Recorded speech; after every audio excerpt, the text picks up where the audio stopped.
What's up, everyone? Sam Shah here, founder of Wall Street Mastermind. Really excited to be back today with another client interview for you guys. And today I'm excited to have Adam on with us. Really excited to talk to Adam because we encounter candidates all the time who maybe discover investment banking a bit later, or maybe they're already graduated and working in other industries, but they're still thinking about wanting to work in investment banking. And usually the number one question that we get from those types of candidates is like, is it still possible? Is it too late? And so Adam is someone that we just worked with recently who was able to successfully make such a transition into investment banking, which I'll let him tell you guys about himself. But I'm just excited to have him on here to kind of share his experience, talk about his journey a little bit, and also just share some insights about how he was able to get the outcome that he got, and hopefully what we talk about today will benefit you as well in your own journey. So with that said, Adam, first of all, thank you for taking the time to be here with us today. I know you're getting ready for your new job, which is starting in about a week, and so definitely appreciate you taking the time out of your day. And if you don't mind, just maybe starting things off by introducing yourself real quick, and kind of giving people your backstory of kind of like where you're coming from, where you're going to be going, and kind of how that entire thing kind of happened. And I'll probably have follow-up questions for you. Yeah, of course. So throughout undergrad, I actually had a tiny bit of investment banking experience, but it was pretty early on, nothing that was going to turn to a full-time. I knew I wanted to get better at accounting, so I jumped into a Master's of Accountancy program with the aim of eventually getting back to investment banking. But then kind of ended up going along the accounting route, which was heavily emphasized by my school. So ended up joining a Big Four audit firm and spent about 8 months there before jumping into this future role. So it was around December, which was around 3 months into my role, when I discovered Wall Street Mastermind. Gotcha. Okay, so you started this accounting job after your master's in accountancy, and you were like 3 months into your job when you came across us. Correct. Did you was the idea, even when you first joined your Big Four accounting firm, like, was the idea always to eventually make the switch into banking, and then it's just like a matter of time for you? Or did you only decide that like once you kind of came across Wall Street Mastermind?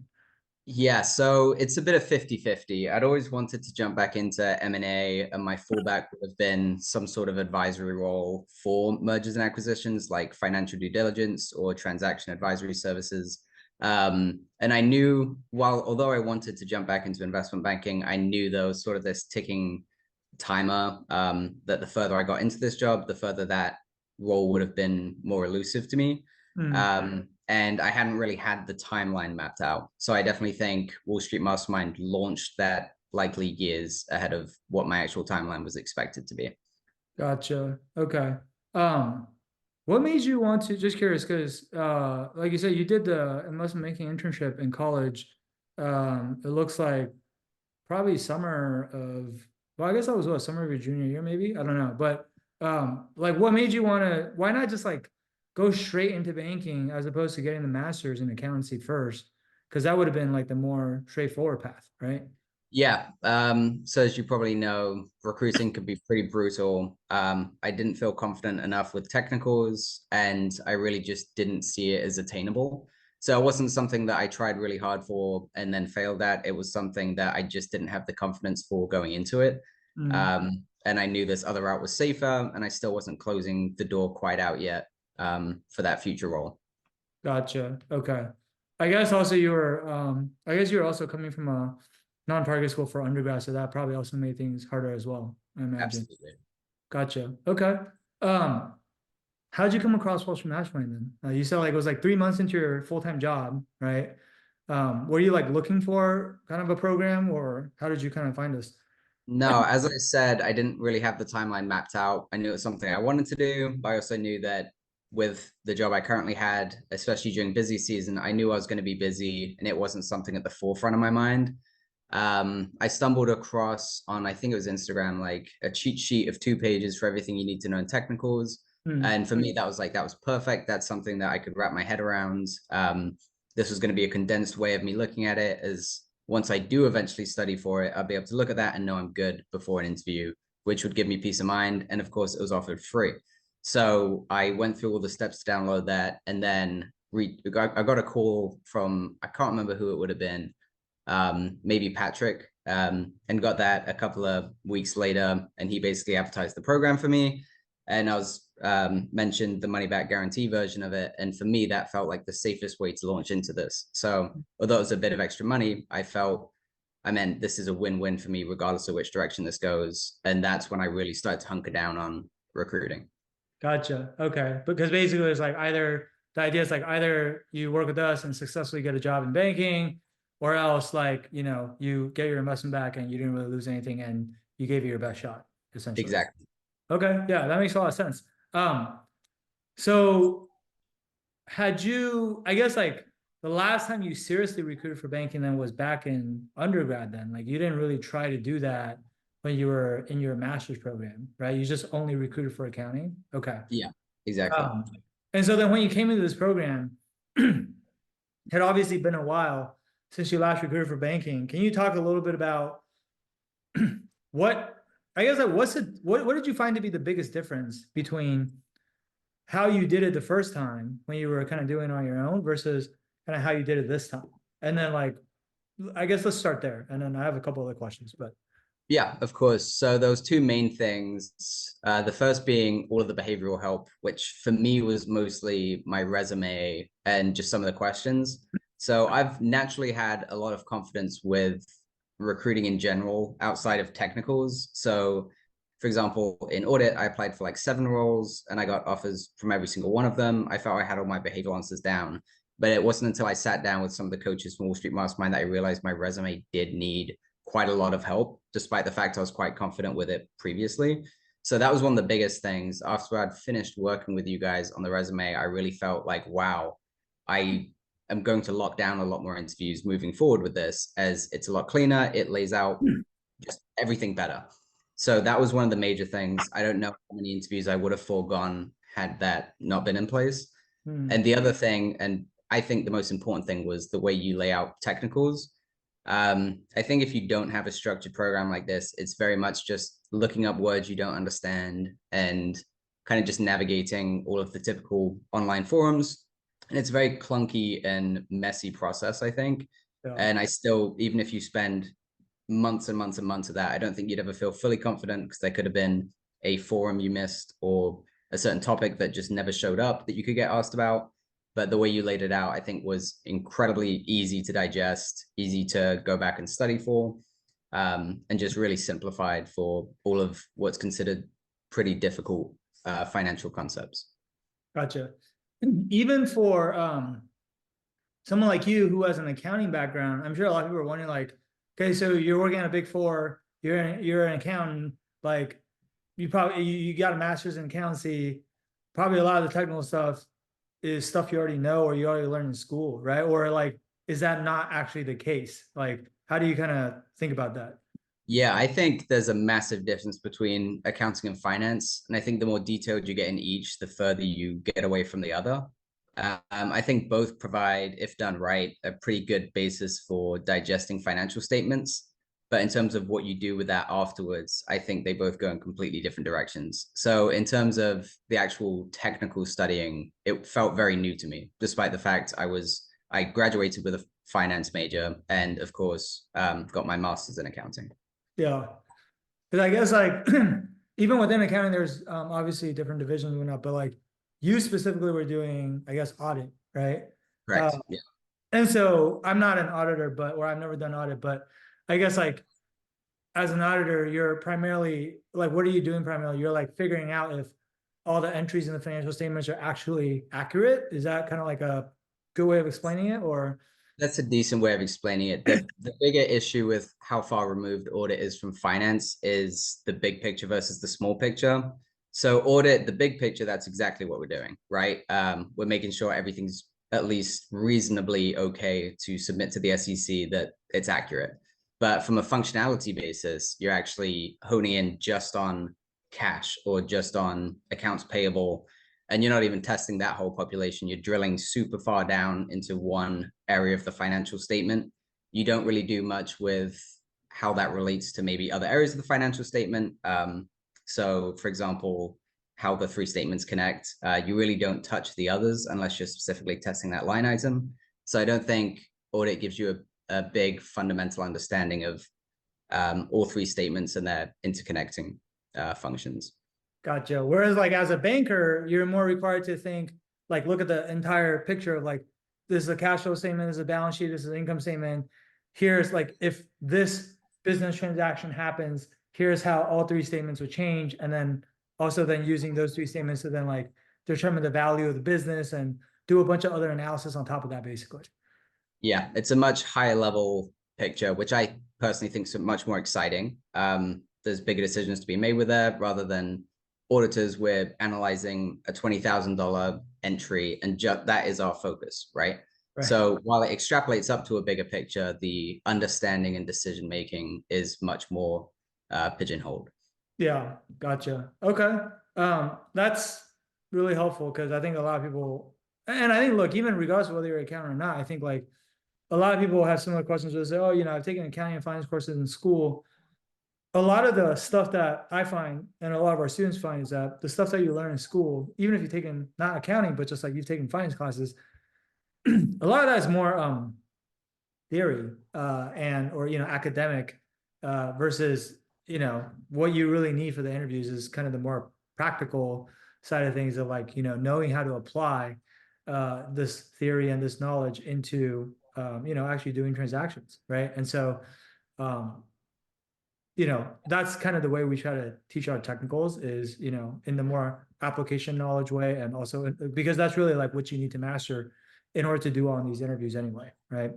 The other thing that you mentioned that I thought was interesting is kind of like coming in feeling confident about certain areas, and then once you actually go through it with the coaches, then realizing like, oh wow, like actually, you know, my resume got so much better, for example. And sometimes other people say similar things about like their behavioral interview answers, like they think their behavioral interview answers are pretty good, but then once the coaches go through it, they're like, oh wow, like now my answer is actually so much better.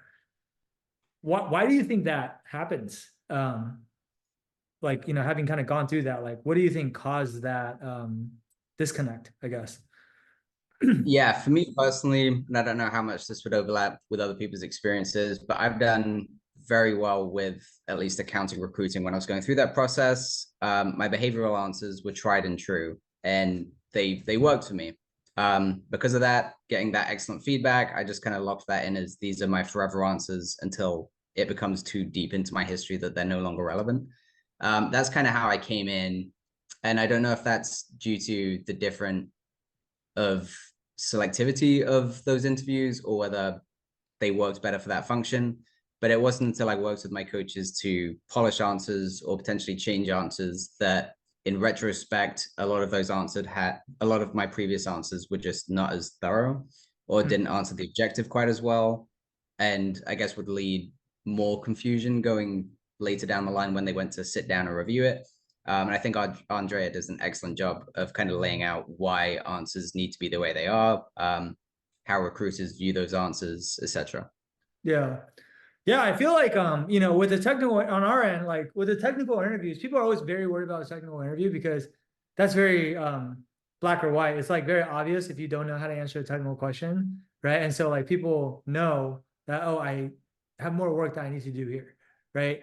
Whereas like on the behavioral interview side, or even on your something like your resume, most people are obviously already kind of putting their best foot forward when they're doing those things. Like, you know, come up with the best answer to tell me about yourself. You're gonna come up with the, you know, you're gonna format your resume the best way that you know how, and write the bullet points the best way that you know how. And so if you ask them, hey, like how can you improve these things? They're not really gonna know how they can still improve those things. Because like if they did know, then they wouldn't have done it that way in the first place, right? And so I feel like with the more open-ended items where there's not like a definitive right or wrong answer, at least that's very obvious. A lot of times I actually make things harder, right? And then that's where, and also I think with the technicals, there's a right answer and a wrong answer, and there can be 10 candidates that all get the right answer for like, you know, walk me through a DCF, for example.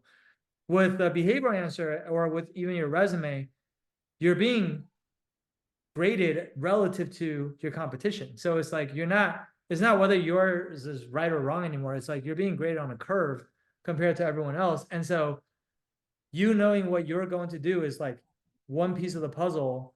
But ideally, you want someone who knows not just what you're doing, but also has seen a lot of other people's answers, has seen a lot of other people's resumes, and they can basically help you calibrate or like benchmark what you're doing against other people so that they can give you that feedback. It's like, hey, actually, like better way to do it would be this. And everything they're telling you is with kind of like what your competition is doing in mind, right? Like, Yeah. do you agree with that? Yeah, I think you said it absolutely right. The biggest thing I think is feedback. If you are to tell someone a technical answer and you get it wrong, either you'll instantly know that you got it wrong without even asking for feedback just because of how much confidence you lacked answering the question, or someone, a recruiter, or even someone you were potentially bouncing off of, could be like, that is literally just the wrong answer. When as a behavioral question, it might be, it's a much more on a scale in terms of whether it's suitable. I think recruiters are much less inclined to answer whether you did a 6 out of 10 versus a 9 out of 10 answer on one of behaviorals. It seems less relevant from a feedback standpoint, which I think makes development a lot harder. Yeah, for sure. That makes sense. And so I guess I forgot to ask you this earlier. I usually do this earlier on because people always want to know, but like um what first of all, like what was the offer that you got? Obviously you're gonna be an investment maker somewhere. But also can you talk a little bit about kind of the recruiting process itself? Because you know, you've been working with us since I'm trying to remember. I'm looking. You came to us like December of 2023. So actually, it's been about 3 months, right? So Mhm. that's a pretty short period of time.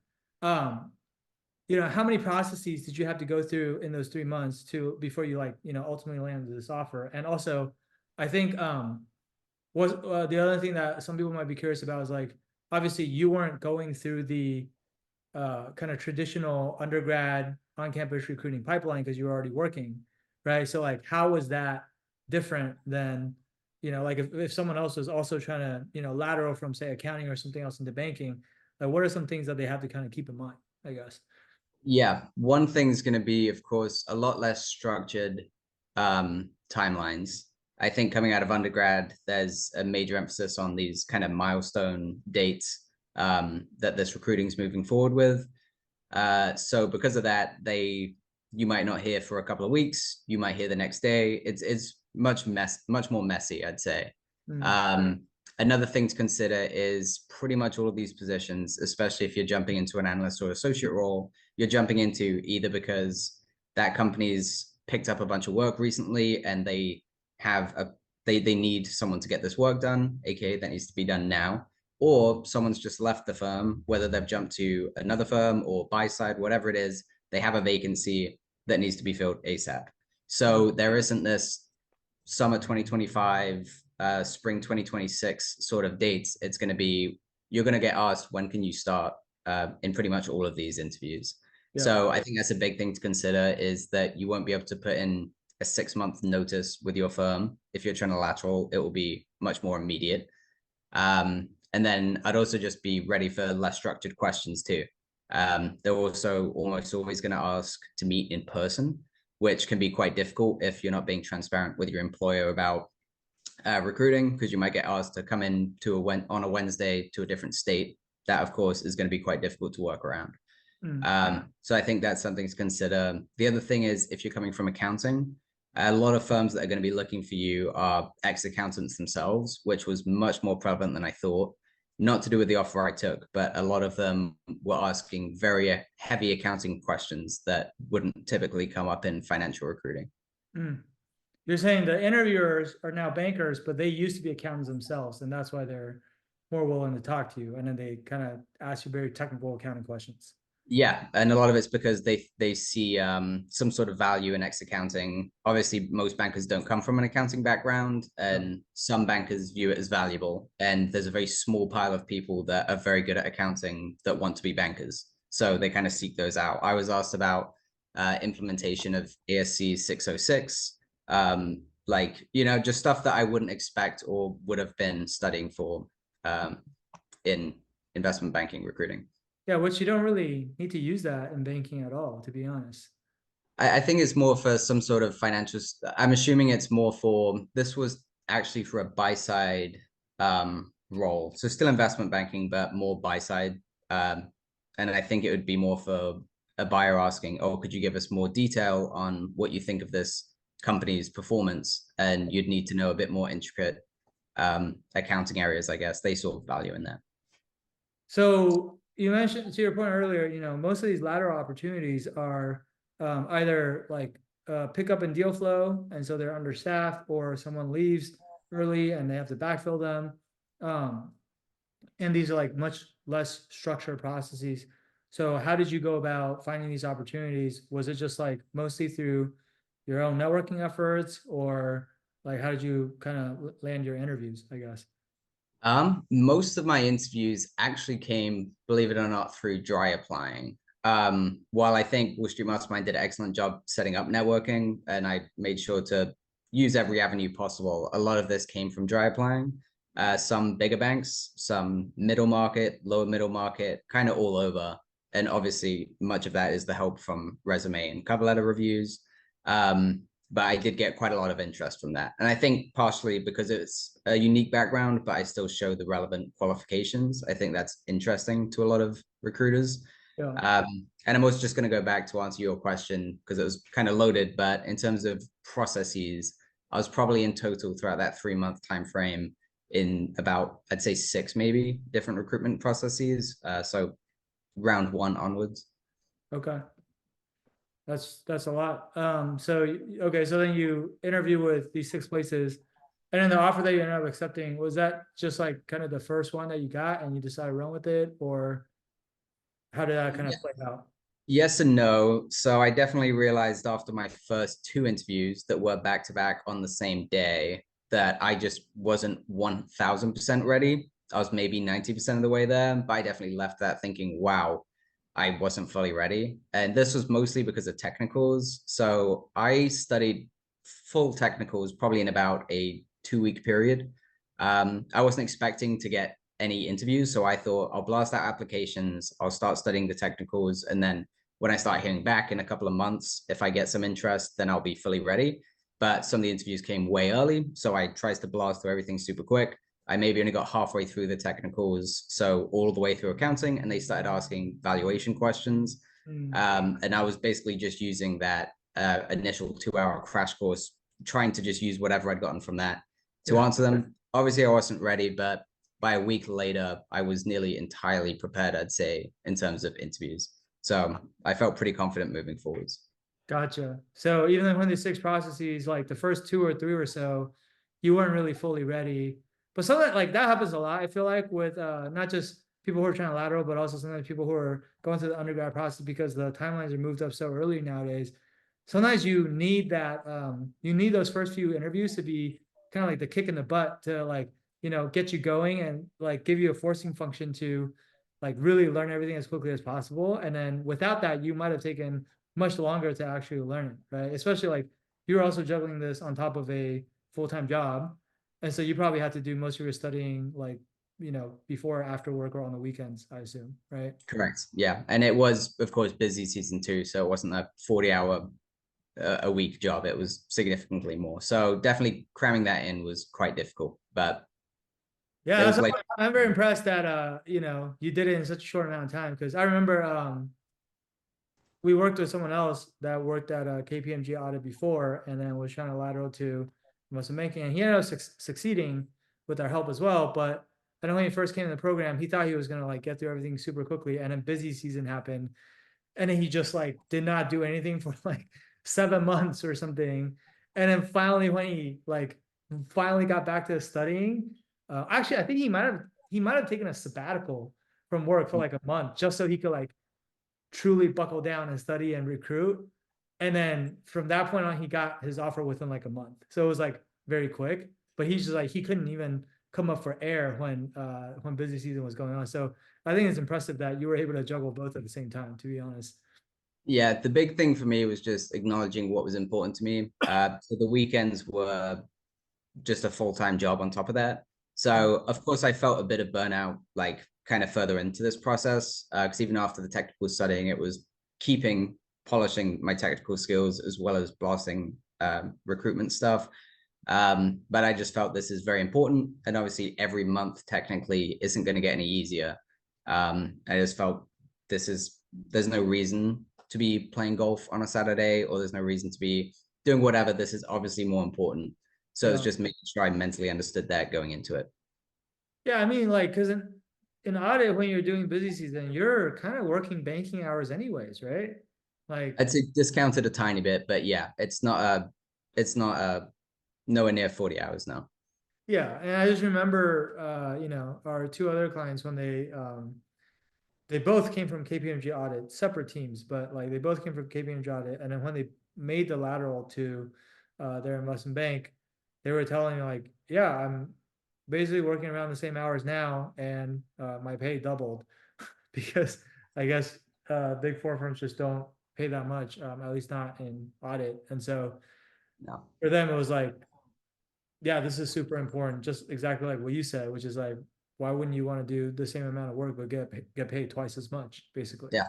And in my case, it's a bit more than 2 as well. So I More knew than that, double. yeah, it's closer to 2.5. Wow. So, and I knew that kind of coming in from audit, hence why the money back guarantee was a no-brainer. Got it.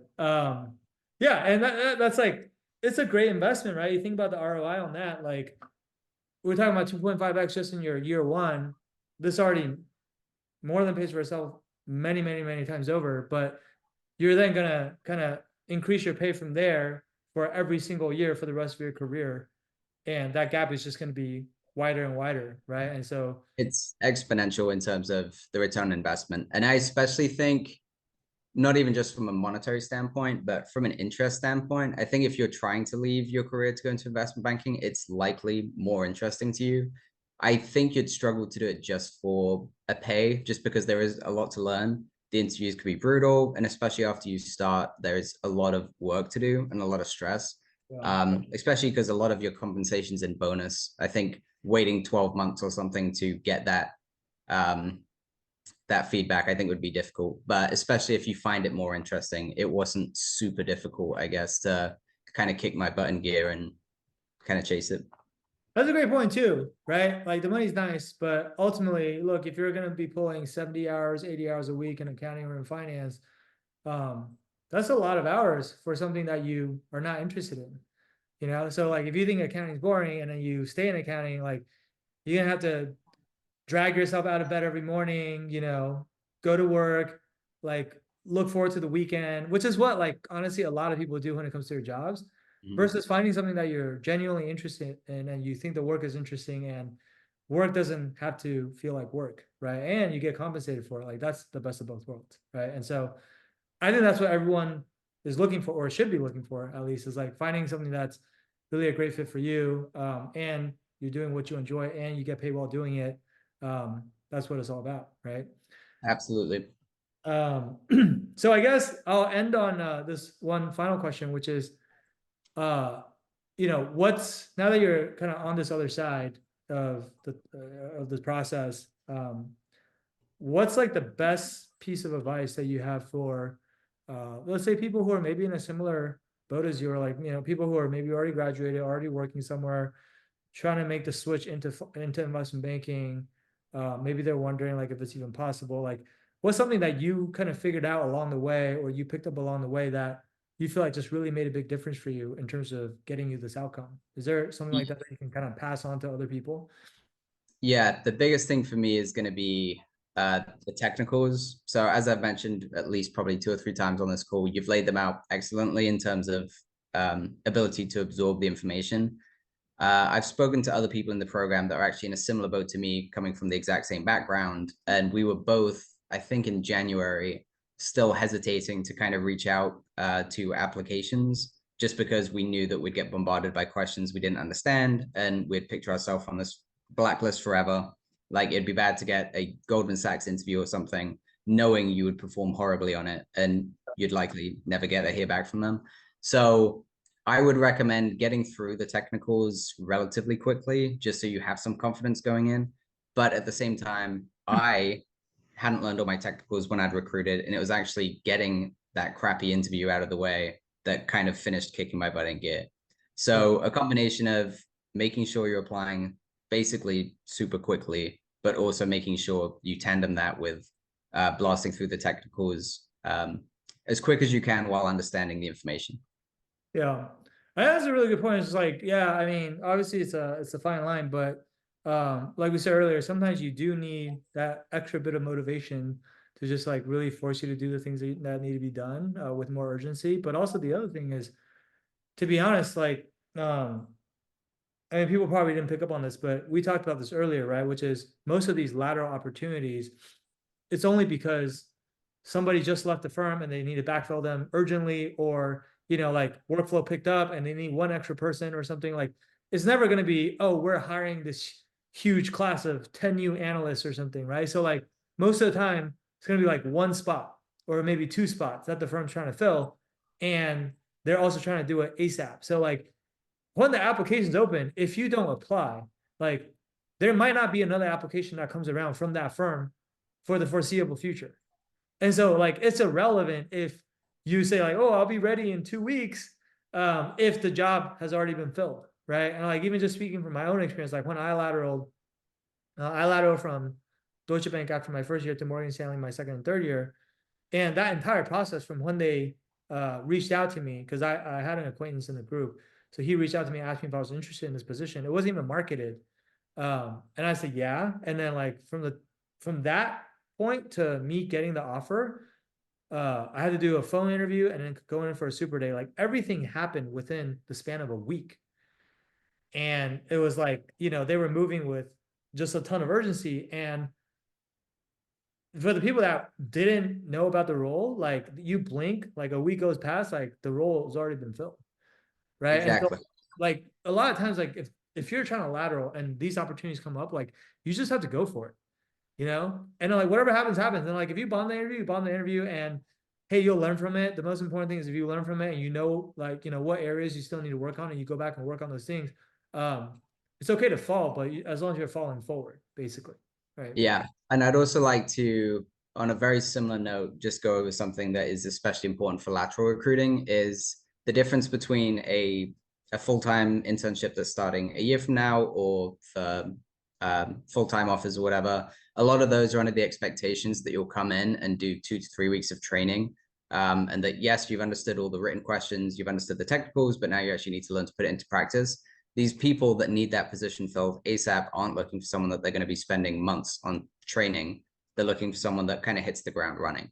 So I especially think for lateral hiring, it's especially important to actually build out modules, build out financial models, three statement models, DCFs, even LBOs, PowerPoints, even. All of this is stuff that I was actually having to do in my interviews, is build out PowerPoints, build out three statement models, which obviously going through the 400 guide, I would have been useless at. So I think it's especially important to actually fully get your practical technicals in for these lateral hires, which is especially difficult because you're not coming from investment banking or actually performing any of these roles. So I think there's that extra step for lateral recruitment where you actually need to learn to do all that quite well to a proficiency that you could hit the ground running. Yeah, for sure. And that's kind of what you're doing now, right? Because like they gave you what, like a week or two before you had to start the new job, and so that's what Yeah. you've been doing this time. Gotcha. Yeah. But I Um, did build out financial models and PowerPoints for them as part of the recruitment process. So they have some sort of evidence that I can perform with it. Gotcha. One last thing I forgot to ask you, because you mentioned this earlier, which is, a lot of them ask you for in-person interviews, which can be a bit difficult if you're not kind of like transparent with your current employer about the fact that you're recruiting. But I also assume that you can't really be transparent with your current employer because you don't want them to know that you're thinking about leaving, right? So are you saying like your employer didn't know and you just have to kind of like manage that, or like how do you kind of navigate that? Yeah, so I semi got lucky on this in terms of the offer I actually accepted, and the people I really enjoyed speaking to actually happened to be local, 9 minutes from where I live. There was other processes that I was very close to being offered to in other states that I told them quite urgent because I did like them. I was like, hey, I'm taking somewhere else. I don't need to spend any more time on me. But I hadn't figured out how I was going to do that yet. But the place I did go in person was about 3 hours local to me. So So you just have to like take time off work here and there for interviews, basically. yeah, exactly. This one was just taking the morning off basically, and I'd catch it up the time later. So I was able to navigate that easier than I would have if it was out of state. All just minor obstacles that you have to overcome on the way to, I guess, more than doubling your salary. So it's worth the trouble.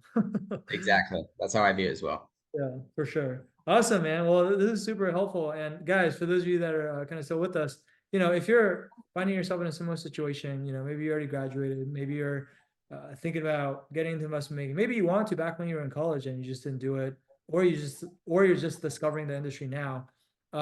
Depending on your situation, like, it may still be possible. I would say, like, if you're not too far removed from, having graduated, I would say usually if you're less than 2 to 3 years out of school, and you're also working in a field that's, somewhat tangentially related to banking. Like, if you're working in sales or marketing or something, I think it'll be a lot more difficult. You might have to go back and get an MBA or something and do it as a career switcher. But like if you're doing, even accounting or even something in finance, and you want to switch into investment banking, we've done that for a lot of our candidates that we've worked with in the past. I think like accounting, FP&A, valuation, equity research, sales and trading, corporate development. Those are all examples, corporate banking. Those are all examples of like industries that people have left to get into banking from. And so if that sounds like you and you're looking for kind of just like a more structured approach, and also just people who are experienced in doing this to help you navigate through the process, then I want to encourage you to reach out to our team. And you can do that by going to www.wallstreetmastermind.com/apply. The street is abbreviated to ST, so it's wallstmastermind.com/apply. And we look forward to talking to you to see, if or how we might be able to help you out. All right. But even if not, at a minimum, we'll do our best to give you our advice on what we think you should do. And you can also just take that and go implement on your own as well. So either way, hopefully this conversation has been helpful for you guys. Adam, I want to thank you again for taking the time. And, this was, I think, will hopefully inspire a lot of other people who have similar dreams of kind of making that switch, but maybe are too scared to do it. Now they know that it's possible, and hopefully they'll take action. So that'll be it for today, guys. And we're going to wrap it up here. And thank you guys for tuning in. And we'll be back with more of these for you guys in the near future. All right. Cheers.